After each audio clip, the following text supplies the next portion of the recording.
This week we discuss the new announcements about Mortal Kombat 1, should Final Fantasy main entries stop numbering themselves, and we take another trip through Nintendo history before rounding things off with some talk about Dr. Robotnik's Mean Bean Machine. Nintendo Therapy starts now.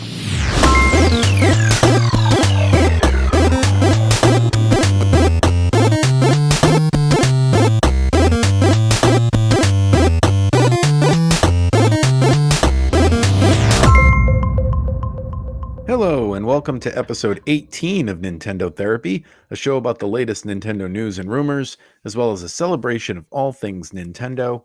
I am Kevin, and with me right now is Harrison.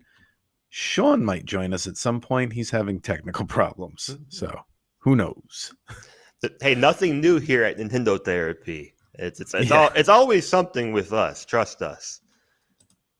Every week. So more Tears of the Kingdom this week. I'm sure that's what we're both playing. Right. I'm playing Tears of the Kingdom, and I have lots of feelings again. I can't believe the more I play it, the more I'm like, wow, this really is like the Zelda Tomb Raider that I said I kind of wanted. And all the caves, like I swear we didn't have a podcast back then, but I swear for years I was saying I wish Breath of the Wild had the caves that Twilight Princess had, and this is that and more. It's so good. So so, glad there's caves. so good. And I just, I mean, I'm just trying to do. I'm doing whatever is in front of me, and Yep. it's taking forever. And like the sky was marketed so much to us in this game. I mean, obviously, like the trailers and the cover art and everything, like Link just flying through the air. But honestly, like I'm trying to do everything like on the ground and below the ground and in the mountains and in the caves and Yeah, um, it's like how the building mechanic was heavily marketed, and I'm like, I don't really feel like building anything. I just want to explore these caves and find armor and stuff like that. yeah. I just think it's funny though because I've been thinking a lot about um, what it would be like if I played this as a younger child, perhaps. Um, because when I'm on the ground, I'm barely looking in the sky. Like when I'm traversing, when I'm doing something, the only time I'm looking in the sky is when I happen to see it, and I'm like, oh yeah, and it's very similar to like real life. Like Yep. when I'm outside in real life, like as a kid, I used to I mean, look that's the premise for a lot of Spider-Man comics. Nobody looks up. He's right. always on the ceiling there, sneaking around. Exactly. Like as a kid, I used to look up all the time. Like look at the clouds, the stars. There was no cell phones back then. There's nothing to do. But now, like I look up at like the sky, and I'm like, oh, what's that? Like, you know. Um, so I feel this. I feel the same way about this game. I saw a funny video. Speaking of not looking up at the sky, I saw a funny clip of somebody playing Tears where they were riding a horse, and out of nowhere, one of like the chunks of one of the sky islands like fell on them and knocked them off the horse. I I I yeah, I haven't had it happen to me yet, but I did have it where like it fell onto a tree or something, but it did, but then it glitched. Like That's it interesting should have because knocked that I tree over. actually kind of was thinking they were probably mostly like predetermined, like where they land and stuff. I didn't know it was that random. I I don't. I mean, it could have been wrong too because it should have broken that tree. And then I tried to. I don't know. I tried to like recall it again. Like it could have been just something game breaking at the time, but Maybe. but I did see someone do a video where they dived off a sky island onto a horse, um, which which that's interesting that works. Like you get no fall damage if you can if you can dive onto the horse. Interesting. It doesn't hurt the horse or anything, or you don't get hurt or or or anything like that. I'm never going to be able to hit that target. How many shrines have you done so far? Let's see. I have 2 staminas and I think 3 hearts. So what's 6 times 4? 24. Yeah. What? That seems like a lot. I don't feel like I've done that many. Maybe I only have 2 hearts and 2 staminas. Yeah, 16 perhaps. 20. I mean, 24. Yeah. 24 is less than 20%. Still. Maybe I don't know, man. I feel like I could have done 24 and not known it, but I don't think I have. But yeah, I actually haven't had a lot of time to play because I had a lot going on the week the game came out. Like I had I mean, this is not important to the listener or anything, but I had like a job interview, so I was doing a lot of time preparing for that. And random rant, since this is therapy. The job I thought I was interviewing for didn't even exist. I don't know if there's laws against that, but that shouldn't be a thing. Because it like came to me through like one of those recruitment agencies. And then I get there and they're like, yeah, we're not hiring for that, but we have this and this if you want it. I'm like, that came all the way down here. But anyway, what were you gonna say? Well, I was gonna say I would say nothing illegal towards that, just kind of scummy. Yeah. So I was doing that, like I was focusing on nailing that interview for the job that didn't exist, and then I just had like schoolwork and stuff. I just had a busy week. You know how life goes. So I didn't play busy, a lot, but yeah. This is a part-time thing to him. I'm sure if it ever gets to a point where this can be full-time or whatever, then you don't even know. For years I've been texting Sean all the time. I have so many different podcast ideas, and like it's like I hate that I have to limit it to just like 2 right now. I have so many ideas for shows that, like, in Office Space, the movie, they do that exercise where, like, if you won the lottery, what would you do with your time? And I think if I won the lottery, I would just do a bunch of podcasts. I would be doing quite a few, but I think it would be more like this, where I'd just be like, or I'd be like hopping on different ones as well. Yeah. Oh yeah. Yeah. Well, but yeah, guesting is fun. But also, if I had money, I would just be talking. That's all I'd be doing. I'd be paying someone to edit. To edit it, to produce. I get those emails all the time. They like the people who edit podcasts market themselves, and they'll message you on everything you have a podcast, and they'll message you like, hey, if you want an editor, I charge this much. And I'm like, I can't afford to pay you attention, dude. I can't afford anything. Yeah. Right. Well, I've always thought about, like, I was thinking, like, even since I was a little kid, I always thought that being rich just meant always having a guy, which was how I always perceived things, because I always thought, like, if I'm rich enough, like, every decision I don't like making, I'm not going to make.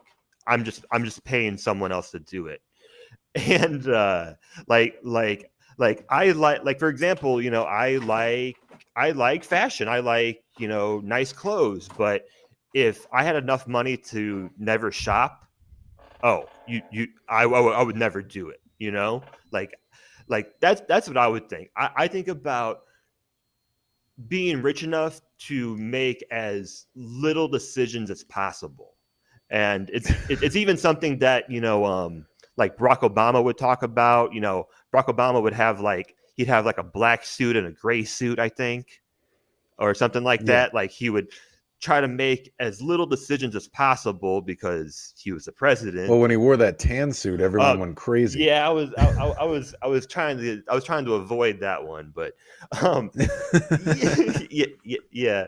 But of course, he has to make so many other decisions throughout the day, um, and we've seen this with a lot of other decision makers. Yeah. Yeah. Well, I did have a few pieces of Nintendo news sorry. I wanted to talk about this week. You say sorry? No, you're good. No, there was a motorcycle in the background. Go ahead. Oh, no, I didn't hear it. So neither one is like very specific to Nintendo, so I guess they're just video game newses, but they could relate because well, first one is they've been really announcing that new Mortal Kombat game, and it is coming to Switch. They did announce that. It's gonna be in September, and they released news about the first combat pack, which, according to Amazon Italy, will include 6 playable characters, including Peacemaker and Homelander, and 5 cameo characters, including Johnny Cage. Oh, just including Johnny Cage, it says. Mortal Kombat 1 will be released September 19th. So just wanted to talk about Mortal Kombat 1 for a second. Have you been seeing the ads and stuff for it? Not too much. So the thing with Mortal Kombat is I feel like every time they put out a new game, I get excited, but I never buy it. It's like by the time the game comes out, I don't care anymore. And I don't know what it is. It's like I'm like happy that they still exist, but at the same time, I'm always like, I know this happens every single time. So at this point, I think I might get this game because I love when long old series like this do a reboot, which is from the title. If you haven't gotten that, that's what this is. It's Mortal Kombat 1. I don't think the title's as confusing as people are saying it is either. No, I don't think so either. Is there a price on this game yet? No, but I'm guessing it's probably going to be $49.99 or somewhere in that area. I think what the last one was.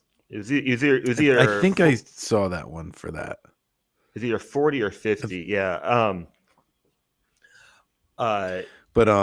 Yeah, I see a lot of people in comments talking about the title of the game, Mortal Kombat 1, being confusing. And if you think about it, most people buying this game, they're going to see it on a digital storefront where it's clearly not Mortal Kombat from 1992, or they're going to see it in a store where it's also clearly not Mortal Kombat from 1992. So don't think the title's going to be that. It reminds me of, I don't know if you remember this, but when they announced the title for The Dark Knight all those many years ago, there were people online that were sure that movie was going to fail because it didn't have Batman in the title. Oh, sure. And I remember being like, if you go up to the counter and say, "Give me tickets to Batman," they're going to give you the tickets. Like, it doesn't matter that it's not in the title. But yeah. Yeah, and we ended up calling it Batman: The Dark Knight or whatever. Does it matter? Like I don't want to offend Mortal Kombat fans, but does it matter? Like, is there a whole lot of lore in this? Like, I thought it was more, I don't know. Like, I thought it was more just. All I know is I think the lore to Mortal Kombat is I don't know it, but I think it is extremely in depth, which is why they're doing like a reboot and going completely back to the beginning, because I think it's gotten out of hand. You know, they need a Crisis on Infinite Earths type situation where they can just reset everything. Right. And I'm assuming there's another movie coming out, right? Oh, I didn't know that. Is there? I mean, I would assume because like the last one was really good, or the newest one, the one that came out last year. Like, I'm gonna do a quick Google. See, because I thought that one was really good, and I just figured if it did well, they would do more. So, I was also wondering if there's some connection between having these games come out and the movie. It seems to be becoming more talked about, more popular since the movie came out. According to this quick Google search, so this might be incorrect information, but it's saying that it will be filming in Australia from June to September of this year. Um, Okay, so they are making so a new one. Has yeah, nothing to do with the game. yeah, it looks like it doesn't have a title yet, but it said as of May 2023, which is right now. Mortal Kombat 2 does not have an official release date, but it'll be filming in Australia from June to September. Okay. So you heard it here first, Yeah. where I heard it. um, and yeah, so that was all I had to say about Mortal Kombat. Just maybe it's because of my age and I was around for like the big Mortal Kombat boom, but I feel like every time a new game gets announced, I'm like, oh yeah, Mortal Kombat, I remember that. That's awesome. And by the time the game comes out, I'm like, I don't want to spend money on this, but we'll see. Yeah, I for me it's one of those games where like if I was at a friend's house and they're like, "Hey, you want to play Mortal Kombat?" I'm like, "Yeah, sure." Like it's just one of Mhm. those games where I wouldn't own. I don't think because I have just too many other games, and it's not a genre that I play very much. Um, but I'll be more happy to try. Even though there's way too many combos in that game from what I remember. And then the other piece of news I had for us to talk about this week was that the Final Fantasy producer says that they have considered scrapping numbered entries. And since there's like 14 of these available on the Switch now, it counts as Nintendo news. um, because they got the classic collection that's 1 through 6. You got 7, 8, 9, 10, 10 2, 12. You got 15 pocket edition. So there's 13 numbered entries available on the Switch currently. So crazy. It's just and the fact that like the Final Fantasy 16 is going to be such a huge and critical and talked about game is just it's crazy. Like can you name me another anything that were like the 16th installment was talked about so much? Like can you name me a sports team where the 16th championship was like like I can't compare it. I can't compare this genre. I don't know. Honestly, I feel like that's something that's unique to video games, though, where um, they, in movies, it's always like, the original's the best, and then all the sequels get progressively worse. And while they may not be direct number sequels, I feel like in video games, more often than not, the newer game is the better of the best in the series. You know what I mean? Or at least an improvement. Like, look at the Mario series. That series just keeps getting better and better. Legend of Zelda, we're playing Tears of the Kingdom right now. Um, a lot of series, I'd say it's the opposite in video games as it is to movies, where more often than not, the series will usually get better as they go. Yeah, and even in the video game space, it's almost to me in like an unprecedented most almost no IPs get to this level is all I'm saying. Well, that's because, and this is probably why they're talking about giving up the numbered entries, is they've this is why movies, like all the Marvel movies, Iron Man was the only one who got numbered entries. Iron Man, Iron Man 2, Iron Man 3. That was around the time that movies started to notice that numbered sequels actually hurt their box office because people think, oh, I didn't see Iron Man, so I can't go see Iron Man 2. But if you put a subtitle there instead, the people who are clueless and just buy a ticket to whatever they want to go to the movie that weekend, um, they'll buy that ticket. And I think that video games are basically kind of doing the same thing now. It makes you feel more like, oh, I don't need to play the previous games because it's not a numbered entry. So that's probably why they're considering dropping it. Right, right, and we see that with with movies, with other video games. Like I think the Yakuza series is releasing like two or three games this year. I'm not even sure, but they dropped the numbers to that because you really don't have to play. You could play the games in order, but you don't really have to. Um, Well, to me, they've bastardized the numbers so much at this point that I think it is worth kind of giving up. Eh, like I've always said, 11 and 14 shouldn't be numbered entries. The MMORPG is a completely different thing than what the like solo play other games are. So those shouldn't be numbered. Then you've got Final Fantasy 15 actually was supposed to be another sequel to 13 and they changed it like halfway into development. So like that's kind of like a fake numbered entry. And I think there's also a different game in the series too that started off as like a side series game. It might have been 13. I think 13 started as like it was going to be like uh a a tactics type it wasn't going to be a tactics type gameplay wise, but it was going to be like a Final Fantasy Tactics type spinoff, and they ended up making it a numbered entry. So they're just throwing the numbers around randomly already anyway. I feel like the first 10 are really the solid foundation, and even 10 starts to feel like where it starts to fall apart. It's like got one foot in both camps of modern Final Fantasy and traditional Final Fantasy. well, yeah, I mean, yeah, shout out to video games and Nintendo especially on using numbers in a weird way. Like shout out to, Super Mario Advance 3 Yoshi's Island. Yeah. Now on the Nintendo Switch Online service.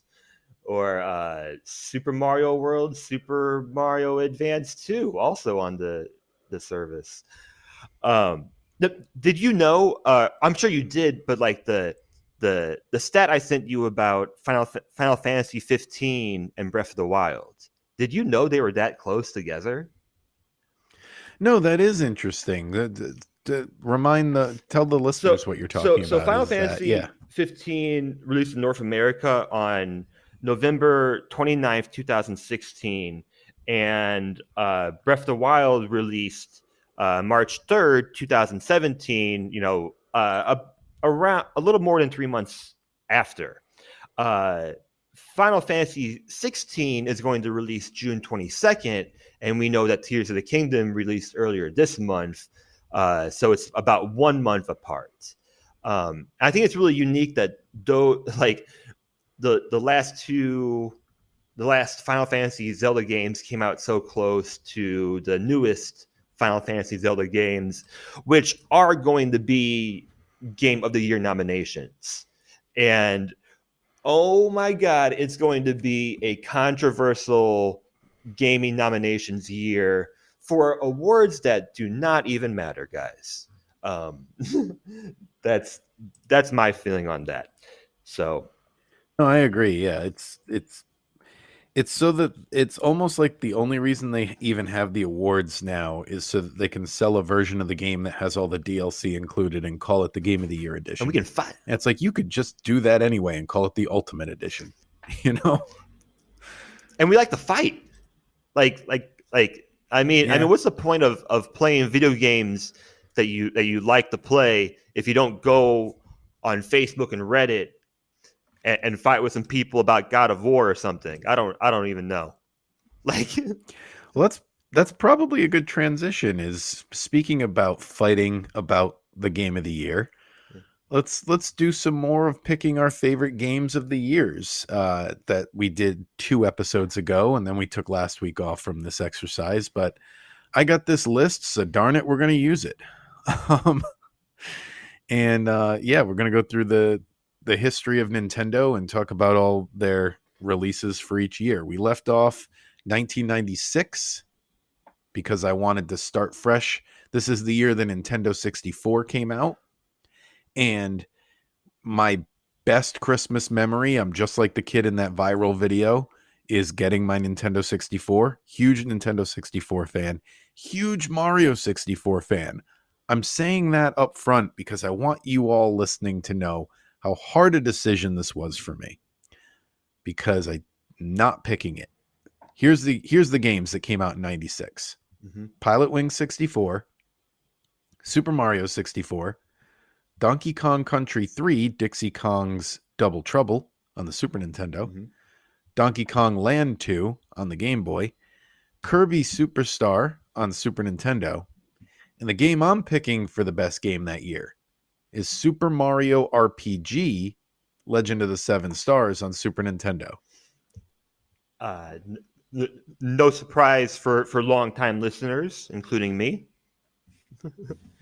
Yeah, it was actually kind of a hard decision because I love Super Mario 64 that much, but I'm like, well, Mario RPG is my favorite game of all time, so it's got to be my pick for the year. But like any other year, if Super Mario 64 came out, I think it would have taken it. Yeah. Wow. 96 is such a unique year. Because Nintendo starts to go ham on like just having lots of games on multiple systems. And 96 is a year where not a lot of games released. And I think they were just gearing up for the future and having this new system Yeah, come there's a out. few years I saw when I was putting this together is like there's a few times in Nintendo's history where they're balancing like 3 systems at a time. I think there might even be a time where they're doing 4 systems. I think there might be a time where there's DS, Game Boy Advance, Wii, and GameCube all being supported. Sure. And there's even some awkward years like 01, 02, where there's N64. Yep. And even like the I think in two was it 02 or 03? 02 or 03 when Tony Hawk Pro Skater 3 released on N64 for whatever reason. Um, and it was a whole different game. Like that was really weird. It was blue though, and that's all that matters. Had a special color cart. Yeah. The last N64 game, and it was only a North American release. Very, very strange. Because yeah, I mean, um like only 28 games overall released on Game Boy this year. Only 46 on Super Nintendo, and there was only 8 released in the 3 months that the N64 came out. Yeah, I remember reading there's something about that whole first like 6 months of the Nintendo 64 where there were like a lot of games that were supposed to be launch titles got delayed. And like I think Body Harvest got delayed. That was supposed to be a launch title. Well, I know it got delayed, but I think it was supposed to be a launch title. What else was there? Blast Core came out like a few months in. Uh Shadows of the Empire was supposed to be a launch title, but it came out like the second or third month. Yeah. But what's your pick for the year? I'll go with Mario 64. All right, that's a good one. But I will include that when I replayed the game when the whatever the remaster, not the remaster, the 35 edition came out with Galaxy and Sunshine. Yep. I played through it and I kind of decided that I'm kind of done with that game. Like I've just found that as nostalgic as N64 is to me, there's some games that I feel like I'm just played out on, or I don't enjoy the 3D aspect now that there's other 3D games that are better.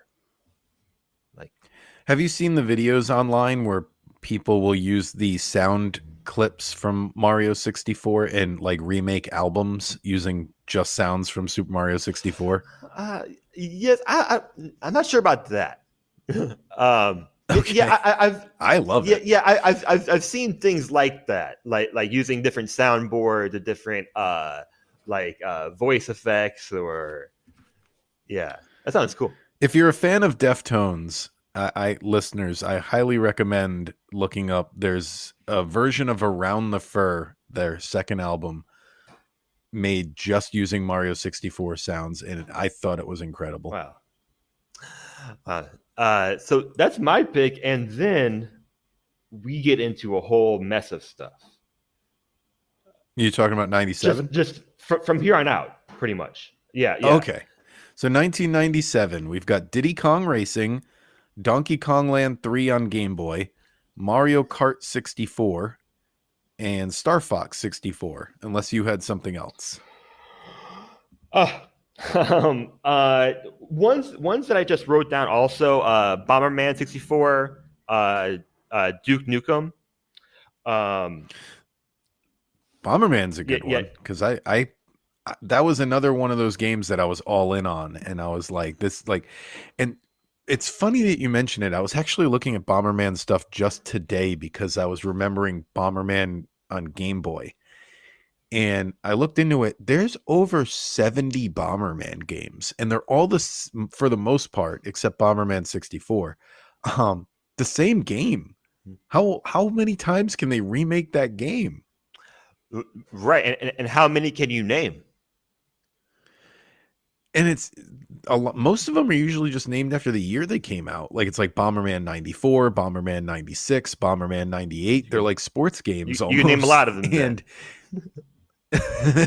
but like the weird thing, it's funny because like Mega Man always gets like, you know, the reputation for like, oh, there's so many Mega Man games and spin-offs, and it's like Bomberman's not even doing spin-offs. He tried it a couple of times, like with Bomberman 64, but for the most part, it's that same grid where you're just dropping a bomb and like the fire goes in a straight line and you make your bombs more powerful. It's like the same game over and over. If you're a big Bomberman fan, write the podcast. Let us know what's the appeal after you've played like 3 of those games, because to me seems like it's the same game over and over. Yeah, let us know. And if you enjoy playing the same game over and over again, I mean, I played NBA 2K for 20 years, so hey, I no judgment here. No judgment on the. Well, I loved the 3 they did on Nintendo 64 too, which those were different Bomberman games. There was Bomberman Hero. I mean, there was Bomberman 64, Bomberman Hero, and I think it was called Bomberman 64 2. There was a third one. I don't remember what it was called. I that's the only one that I wrote down, but that's the only one that I could remember being nostalgic over. It wouldn't be close to my top game list. I just wanted to include it. I also wanted to include, this is also the year of WCW versus NWO World Tour. Tons of wrestling games came out during this period. This one's quite controversial, in my opinion, because it does include people like Chris Benoit. So it's a weird one to maybe go back to. Also, I played tons of Wheel of Fortune on N64, which also came out in 97. I wanted to include. You know what I just realized? There's Wheel of Fortune games and there's Jeopardy games on like every system, but there's not really any Price is Right games. Yeah, I mean that would be awesome. And there's like Who Wants to Be a Millionaire got a bunch of games when it was out, and that what was that game show with the suitcases? Even that had a game. Deal or No Deal. Yeah, Deal or No Deal. I mean, because those games are very easy. They're very easy to pick up. They're very agreeable. I mean, like my parents could play them. But yeah, Price is Right could go. I mean, I'm just thinking. It looks like they had one on the DS. I'm doing some quick interneting right now. And that's about it. I mean, I'm just thinking of the multiple different perspectives and ways now that game could go. Like give me a first person Price is Right game. You know, let me go up there and hug Drew Carey, or which version are we doing? You can unlock Bob Barker if you guess the showcase within $100 or whatever. Wait, you can unlock Bob Barker. Is he in like one of those like Disney like is he like Frozen? No. No, he's a like a, or maybe he's DLC. Yeah. Yeah. He's. Yeah. Yeah. Nah. My pick for the year, by the way, is Diddy Kong Racing. That's a game that I hope they can work something out with Rare like they did with GoldenEye, and I hope that ends up on the Switch Online service because I'm one of the people who like that more than Mario Kart 64. And I have to go Mario Kart 64 because I never owned the Super Nintendo one. So this is the first one that I played a lot. Oh, Uh, I had like, oh yeah, they're both from the same year. Wow, I just noticed that. I read them out loud a minute ago. I didn't even remember. So yeah, they're both from '97. So yeah, this year really is Mario Kart versus Diddy Kong Racing, and I have like specific nostalgic memories for Diddy Kong Racing. I remember multiple sleepovers where we were playing the main story mode and like doing past the mhm. controller instead of like verses or anything. Because I don't know if you've played it, but like the story mode has these bosses that you have to like. It's like a one-on-one race, and I very specifically remember like staying up late with my friends and like trying to win those races. Yeah, well, that's what makes this list like unique, special. There's definitely a bit of nostalgia for all of my picks. Um, yeah. And oh, another memory I just unlocked. I remember I had the Mad Catz steering wheel with like the pedals that I would Mhm. that I would use for Diddy Kong Racing, for no real reason because none of those were ever that good. But I remember using it. Yeah, I mean those are just fun, and now seeing where we are with those racing setups. I sound so normie right now, but like the ones that have like the feedback and everything on them. I've thought about Yeah, buying them just to mess around on. But I know I would only play it like once a month, though. That's the thing.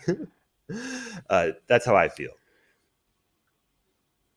all right, 1998. We've got Wario Land 2 on Game Boy, which there's no Wario Land on Game Boy. This is the confusing titles Yep. again, because the first Wario Land on Game Boy is Wario Land Super Mario Land 3.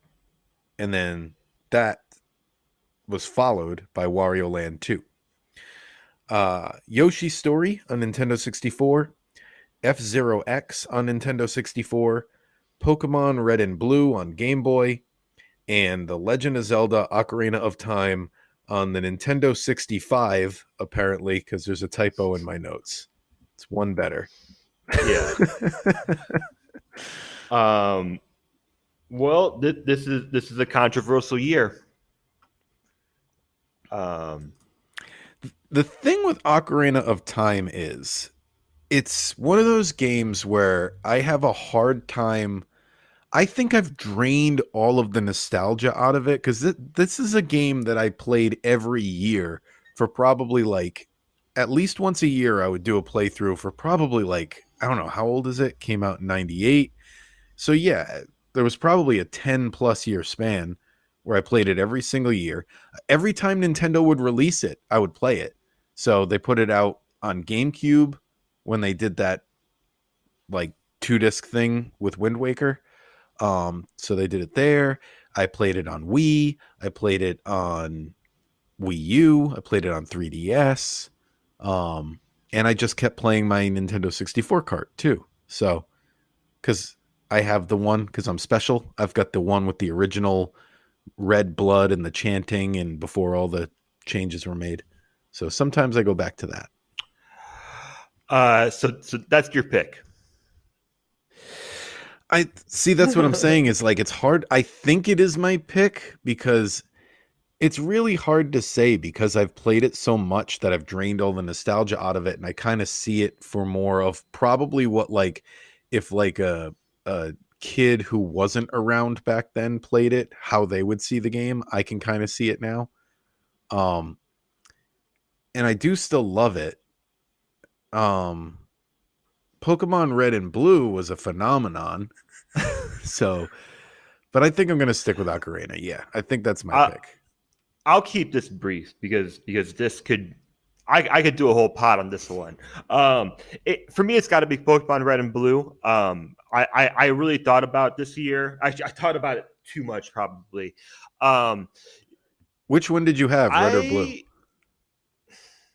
I I think I started with yellow, and then Oh, I I think I started with started with blue. yellow, and then I went back to blue, and then but I also had red as well because I was trading back and forth, and and you would go to like Funko Land or something and get like a used game that had like 100 Pokemon in it, for like for cheap, I never did that. But that's a good point. Oh yeah, we used to go to Funko Land and bring our Game Boys, and they used to like open the drawer and they would let us try the two different ones. Like, oh, this has 120 Pokemon, like you, and then I you can remember. dump it and then reset it.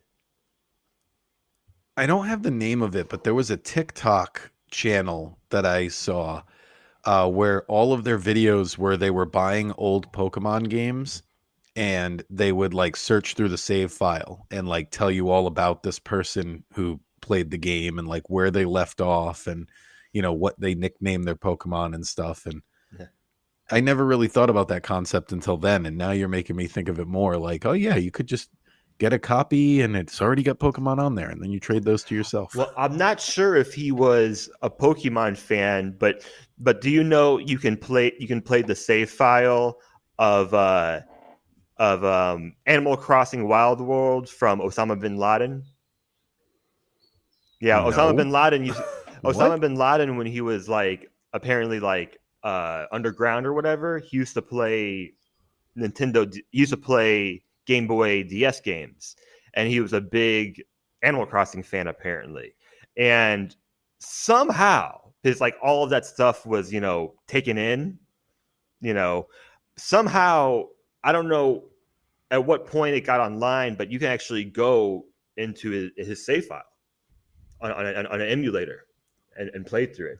Just Wow. just a very, if you want a weird Nintendo fact that well well well there you go. I have to go back to Red and Blues though. Um uh Okay. you know um it was such a different kind of phenomenon game when I was playing it. I've played Virtual Console. I had Fire Red and Leaf Green. I played Let's Go.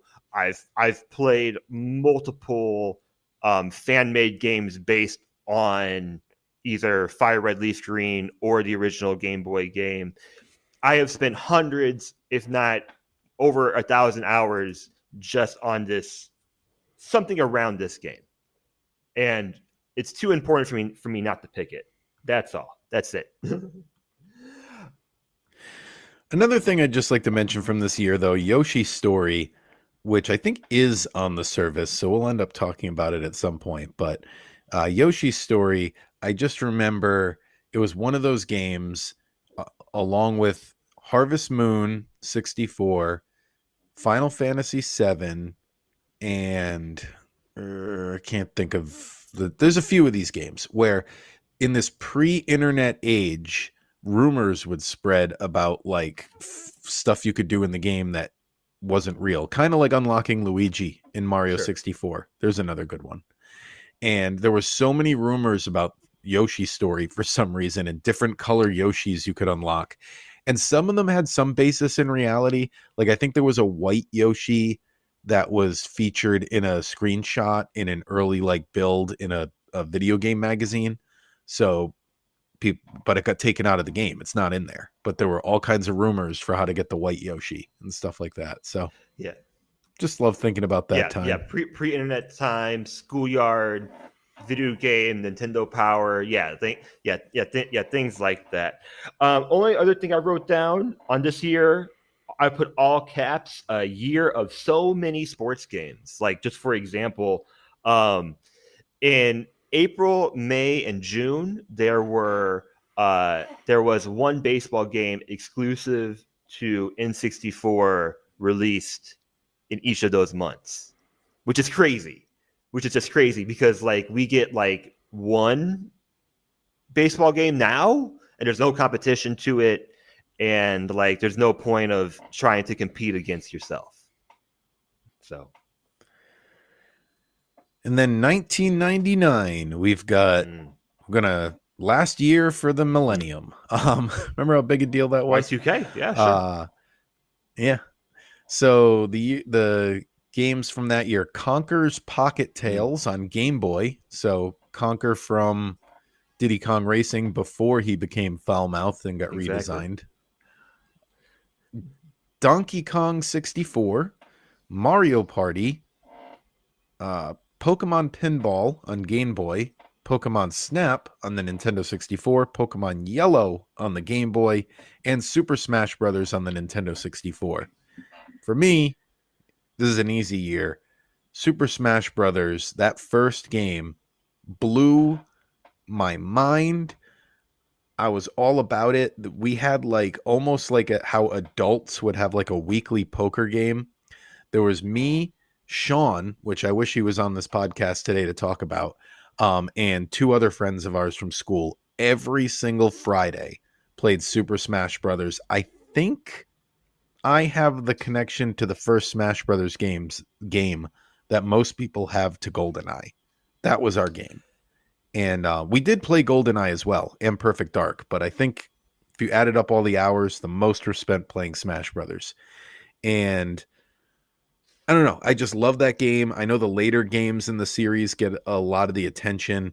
For me personally, I think the series peaked with Melee, and the original might honestly be almost equal with it. Like, I love this one.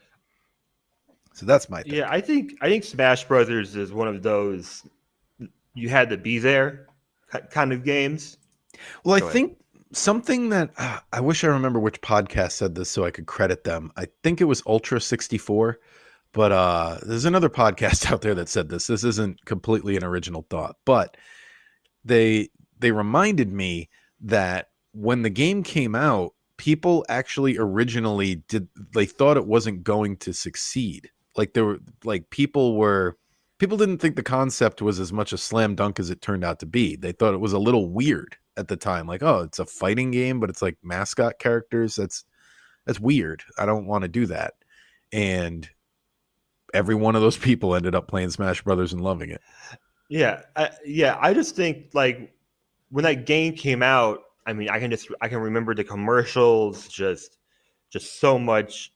Oh yeah, it's so happy Yep. Yeah, together. yeah. Just Yeah. it was such a big time. It was such like it felt like anyone that was playing games was playing that game, like at some point.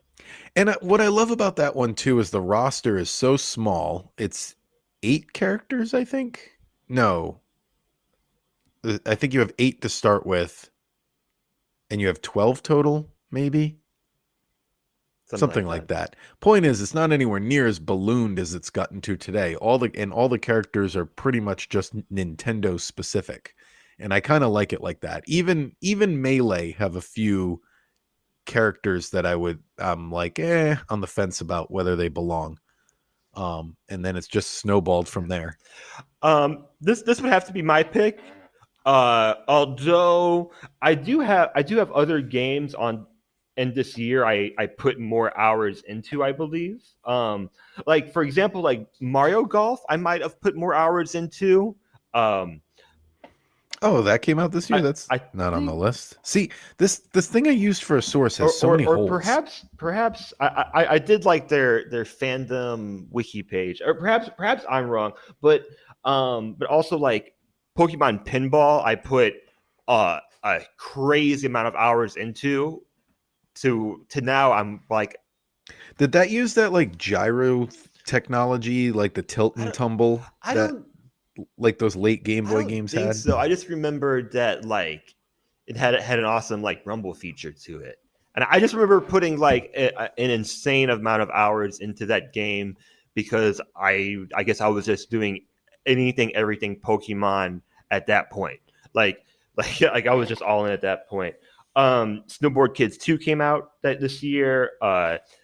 King Griffey Ooh. Slugfest, huge uh, Nintendo sports game. I mean, just iconic for anyone that was there playing it at the time. Uh, Original Mario Party, I love. Um, so it's and Donkey Kong 64 we didn't even talk about. So this is just a huge year.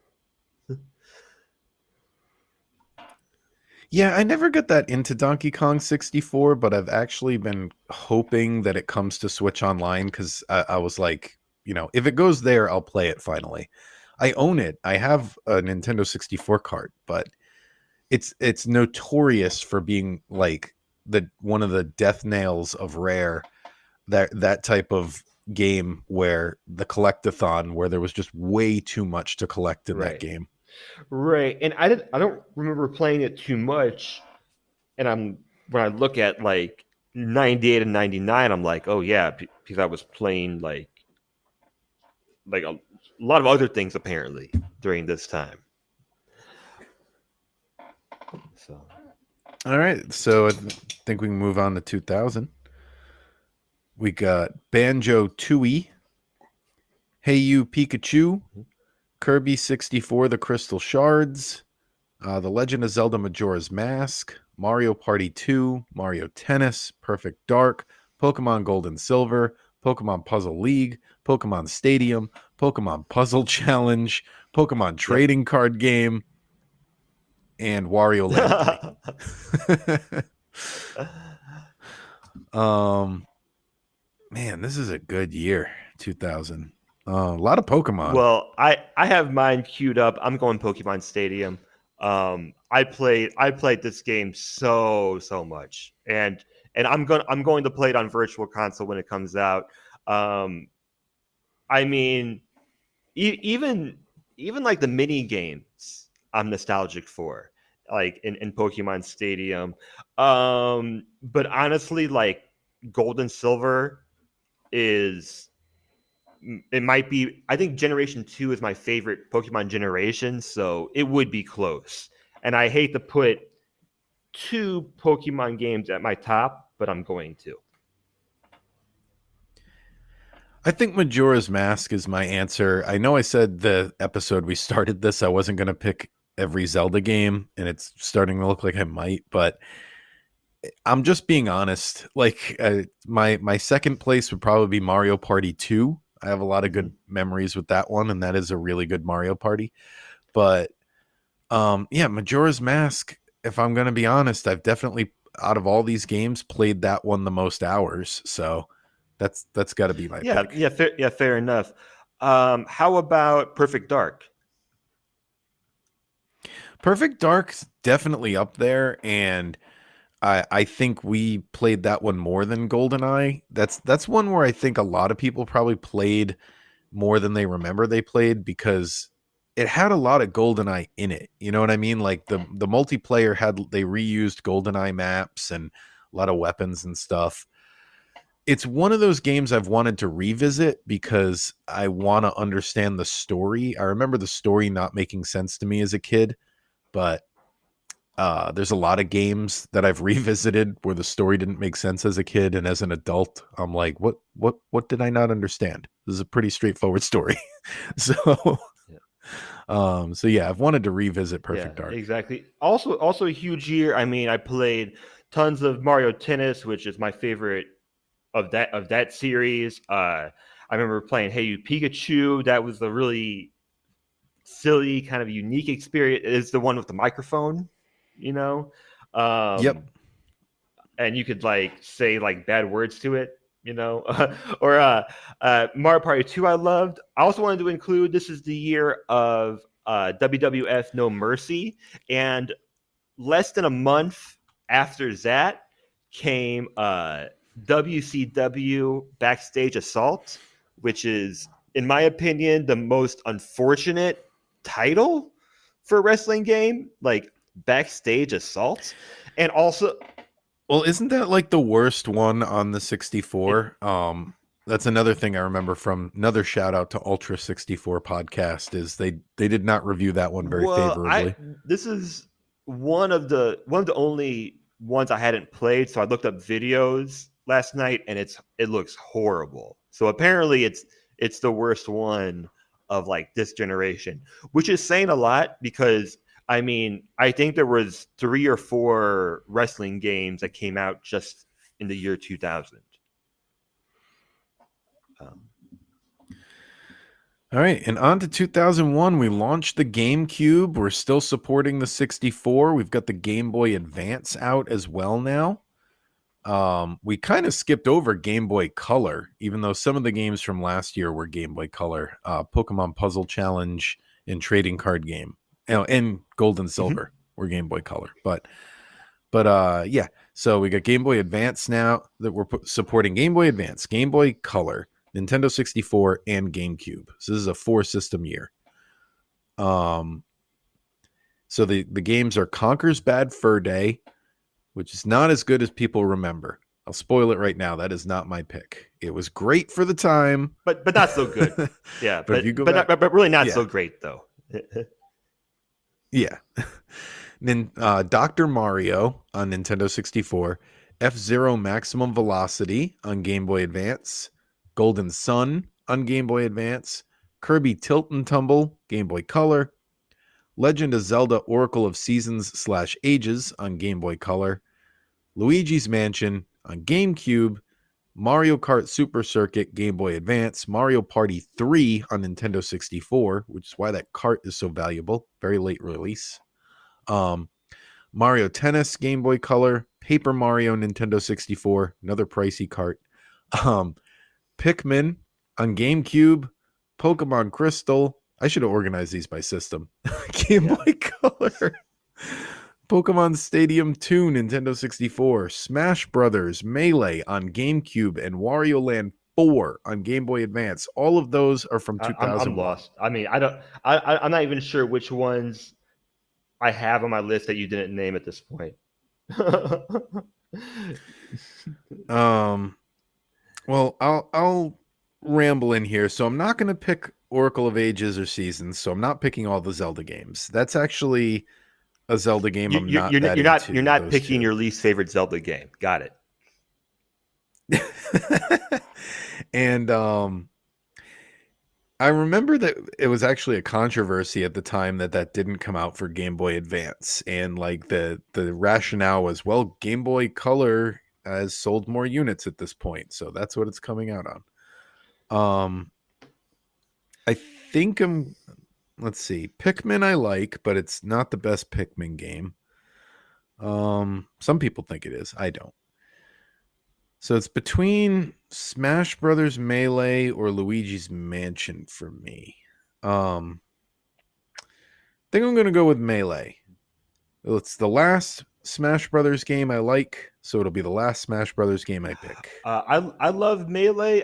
I'm gonna go Luigi's Mansion. I and I just think that's such an important release as well. I mean, yeah, Start of the yes, series, yeah. start of the series.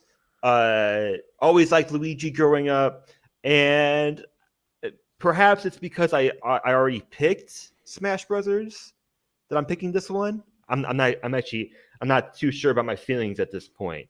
Um, this is a huge year again. I mean, I'm not a Pikmin fan, but I would almost pick Pikmin for this year. Um, It's the most unique of all the releases for sure. I mean, Luigi's Mansion is the start of a franchise as well, but it's like using a character we've seen before. Let's see. Yeah, out of all these, everything's yeah, kind of a but rehash. I mean, I like Paper Mario. I love Mario Party 3. I like Super Circuit. And can we include the Crazy Taxi? Because I want to. Like, I know it's a port of a Dreamcast game, but I didn't know they did that on GameCube. That's awesome. yeah, wasn't there Crazy Taxi on GameCube? Hey, if we're wrong, we are Nintendo fans. See, I have it on my Dreamcast, so I never got it on GameCube. But as long as they get all the Offspring songs, that's all that I matters. Yeah, I yeah, yeah, believe yeah, yeah. it was 2001, which would be the same year that like Pio Pio whatever. This is coming up later. Yeah, I'll save it. I'll save it. This is a big year. Super Mario Advance, Melee, Super Circuit, so many big games this year. Okay, and then 2002 was not as big a year. Like, so they had that huge year. Maybe they were coasting off of it. I only have four titles listed for 2002. Super Mario Sunshine, of course, Metroid Prime, Mario Party 4, and Animal Crossing. And my pick is going to be Animal Crossing because that is still my favorite Animal Crossing game. Well, no surprises on this side. I mean, Animal Crossing is my favorite Nintendo series. I love it. I love it. Love it. Love it. And the original, not the original one, the original US one, the GameCube Animal Crossing. It's such a magical time. I mean, I was I was in middle school and I would be at school and I'd be thinking about my villagers and thinking like, oh, like did like You know what's interesting about what you just said there, though, that it's the first American one. So if listeners don't know, Animal Crossing released on the Nintendo 64 in Japan, and I found out very recently that there's actually stuff in the Nintendo 64 version that's not in the GameCube version, and I'm like, wow, you'd think that would be the other way around. you're right, Animal Forest, which is the I think the rough translation of it. Yeah. Uh, I'm not. Yeah, I'm not sure about that. I'm not too surprised. I mean, if you go back and you play Animal Crossing on GameCube, I mean, it was brutal. Like I would say the majority of residents of villagers were mean. Like even like even the nice kind of sassy ones were actually pretty mean. And I thought it was awesome at the time. Like I just thought it was funny like why is this bear that like lives like with like no like wars or cancer or anything, like why is he so grumpy all the time? Like this is ridiculous. So Animal Crossing has to be my pick. I had four on my list. You did two of them. So I had Animal Crossing, Mario Sunshine. I included Link to the Past Four Swords, which again I don't know if we're including those, and Super Mario Advance 2, um, which was Okay. on my list. I remember one thing I think I still have from Animal Crossing is I have the player's guide, and in the back I have handwritten in pen a bunch of you remember like you could trade things using and it would give you like a giant password to Sure. trade an item in the game.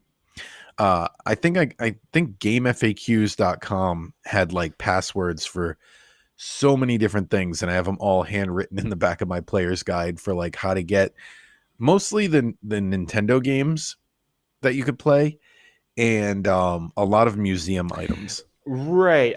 Because I think that was a website where you would find like, because I know like the original Legend of Zelda on the Animal Crossing was a like you had to go to a website to get it or something. Because there was a few different ways to get the old Nintendo games, and one was going to the island in the original Animal Crossing game where you had to use you had to use your Game Boy Advance and you connected it to your GameCube through the whatever adapter it was, and Oh you yeah, yep, used I it, had and that. that's how you accessed the island, which seems so crazy. Like, yeah, you need a Game Boy Advance, you need to plug it in, but you don't need a game cartridge. But you don't use it as a controller, perhaps. But you could like it was very confusing time. Well, another game that used that peripheral is from Let's do 2003, it. or next year here, is The Legend of Zelda Wind Waker used that thing as well. Yeah, it did, didn't it? And then also this year you have Golden Sun, The Lost Age, WarioWare Inc., Mega Micro Games. I think that's the first WarioWare game. Also had Wario World on GameCube. Mario Gold Toadstool Tour. Mario Golf, sorry, that's a typo. I was like, why gold? Um, Fire Emblem, Mario Kart Double Dash, Mario Party 5, Mario and Luigi Superstar Saga, F-Zero GX, and Star Fox Adventures. My pick, and it's another easy year for me, Wind Waker.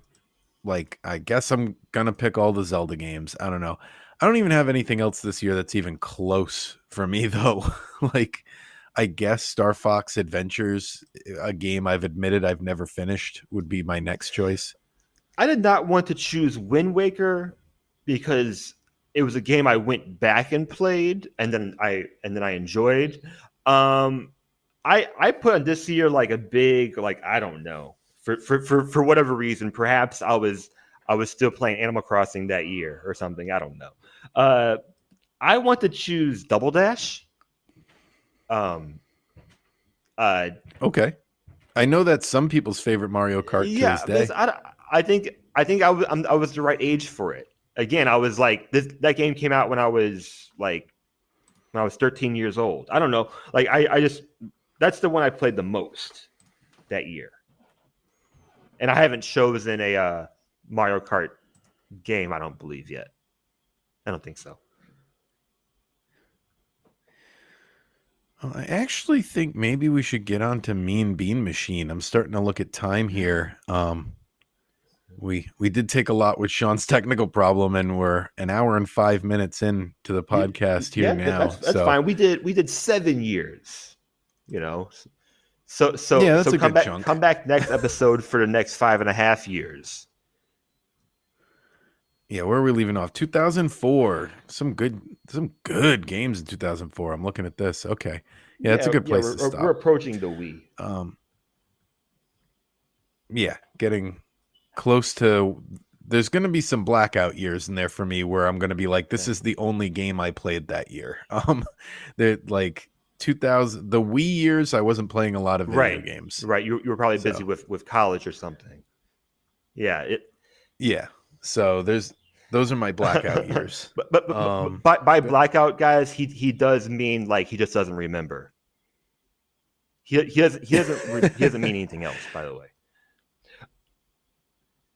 The Nintendo Wii is actually the only Nintendo system I didn't get at launch, and I remember they were super hard to find for a while, and it took me a while to get a They were Wii. so hard to find. And yeah, it's the only Nintendo system still that I didn't. Everyone before that and everyone after that I've had at launch, and probably going to continue that going Yeah. forward. But anyway, um, so yeah, Dr. Robotnik's Mean Bean Machine. Time to finally talk about this game that I don't have much to say about. Hope you guys are Came, excited, guys. came out, yeah, came out for the Sega Genesis in November of 1993 in North America. It also had a Game Gear version, which is not on Switch Online. I wonder if they'll ever get Game Gear games, but yeah, and there was also one on the Master System released exclusively in Europe, it looks like. Well, that's a fun fact. Yeah. Oh wait, no, the Master System is the Genesis in Europe. I always confuse the Sega systems where what's the first Sega system? It's not Master System. It's not Genesis. No, Genesis is the second Saturn one. is after that. Yeah, maybe Master System is the first Sega. Yeah, okay, Master System is the first Sega. There's a different term for Genesis in other parts of the world. Sega Genesis. I don't know.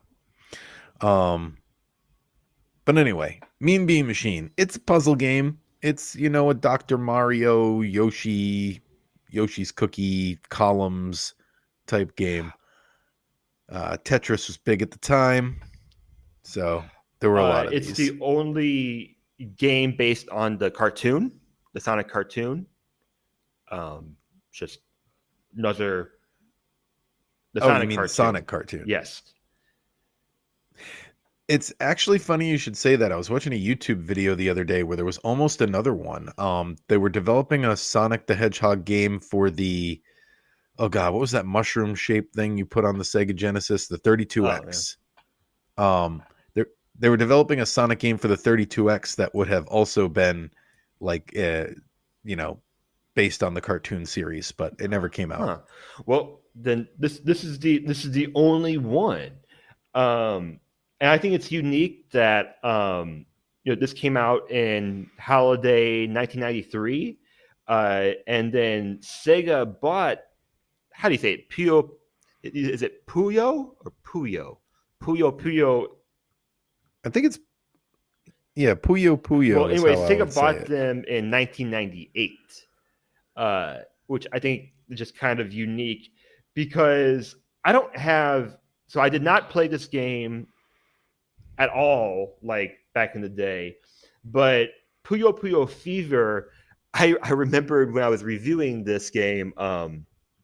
I played that game a ton on the GameCube when it came out, and I totally forgot that was like, I think I played it like a bunch for like 1 month, perhaps. It was like one of those games. Like I played a lot of it, and then I was just done.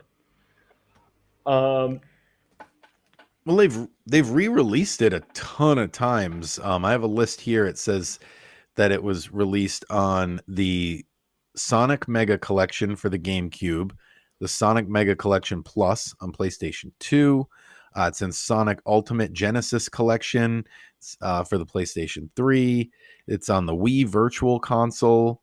It was on Steam. It was released for the 3DS. And now it's on Switch Online. We can add that to the list.